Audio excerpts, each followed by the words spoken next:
Guys, again, welcome back to my channel, Biyahe ni Lou. Andito ako ngayon sa Dolores, Quezon para explore itong napakalaking tower nito. Kung complete adventure trails ang hanap nyo, ang lugar na ito ay para sa inyo. Farmco. Farmco offers glamping and fun farming experiences dito sa Dolores, Quezon with rates starting from 1,500 per person per night for weekdays and 2,999 for weekends for Calabarzon residents. Non-Calabarzon residents have different rate structure, also starting from 2,999 per person per night. These rates often include farm-to-table meals, pool access, and fun farm activities.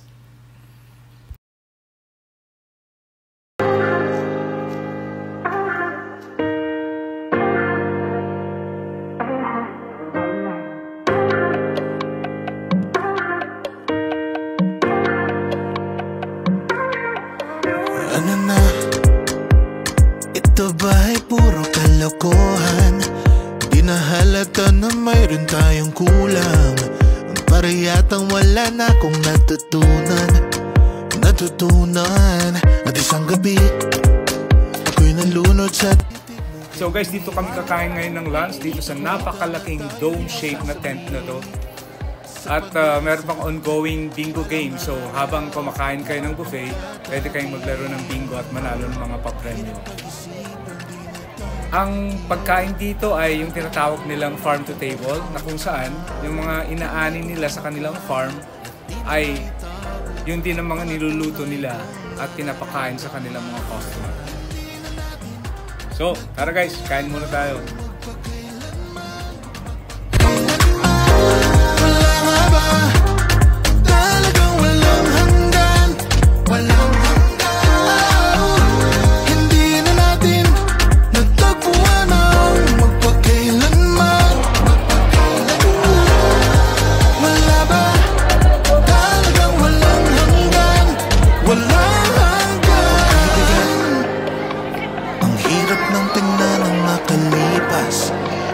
At ang tanong natin iniwas, ganito ba ang umibig ng wagas?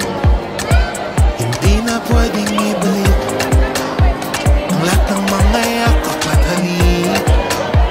Baka gumuhong aking daigdig sa pag-iisip, baka tayo'y di na magkatabi.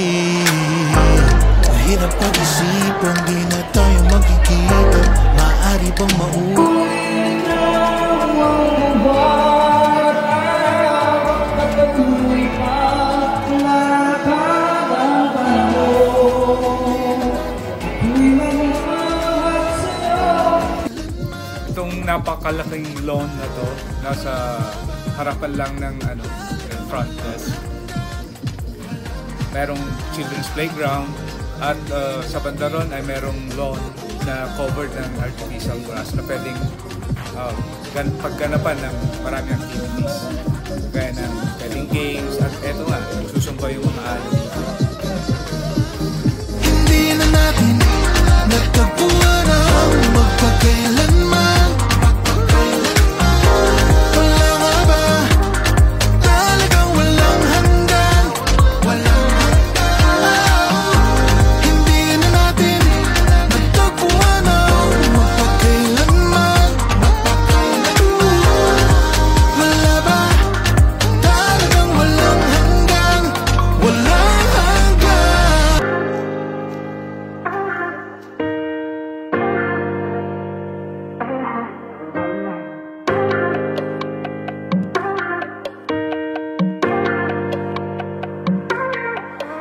ano na? Ito ba'y puro kalokohan? Di na halata na mayroon tayong kulang. Para yatang wala na akong natutunan at isang gabi ako'y nalunod sa titig mo kay lamig. Kitang kita na tayo'y nasasabik sa pag-asang balang araw di na magkatabi. Mahirap pag-isipan, di na tayo magkikita. Maaari bang maulit ang pagmamahal? Hindi ko na makaya at di na maitago ang mga tunay kong nararamdaman. Hindi na natin nagtagpuan ang magpagkailanman. Wala nga ba talagang Dahil sobrang laki na itong farm ko, medyo mahirapan ka kung kagalugarin mo itong lugar ng maglalakad lang. Buti na lang, meron silang mga ATV bike na pwedeng rentahan. At meron din sila nitong e-jeep na mas maraming maisasakay. Upon check-in, tinanong ko kung ilang hektarya ito dun sa staff. Unfortunately, hindi niya nasagot. Pero talagang napakalawak nito. At yun nga, kailangan mo ng sasakyan para malibot yung mga iba't ibang amenities kagaya ng kung pupunta ka sa kanilang vegetable farm, kung mag-fish feeding ka, animal feeding, pupuntahan mo yung manukan para titingnan mo kung paano sila nangingitlog, mga ganung mga activities. Mahirap pag-isipan, di na tayo magkikita. Maaari bang maulit ang pagmamahal? Hindi ko na makaya at di na